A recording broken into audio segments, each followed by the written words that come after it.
గ్రద్ద ముక్కున చేప ఉన్నంత వరకు వేలాది కాకులు దాన్ని చుట్టుముడుతుంటాయి. ముక్కున చేపతో గ్రద్ద ఏ దిశలో ఎగిరినా కాకులు కా కా అని అరుస్తూ దాని వెంట పడతాయి. ఎప్పుడైతే గ్రద్ద ముక్కు నుండి చేప క్రింద పడుతుందో అప్పుడు మాత్రమే ఒక్కసారిగా కాకులు చేప వెంటబడి గ్రద్దను విస్మరిస్తాయి. ఇక్కడ చేప అంటే భోగ వస్తువు, కాకులు అంటే కోరికలు. ఎక్కడైతే భోగం ఉంటుందో అక్కడ కోరికలు ఉంటాయి. భోగాలను త్యజిస్తేనే ప్రశాంతత. సాధన భజనల ఉద్దేశం ఒక్కటే, అది సంసారంలో మునిగిపోకుండా ఉండడం ఎలా అనేదే.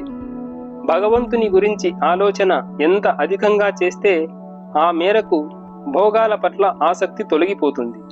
ఆయన పట్ల ఎంతగా భక్తి పెరిగితే అంతగా కోరికలు తగ్గుతాయి. సుఖాల పట్ల ధ్యాస తగ్గిపోతుంది.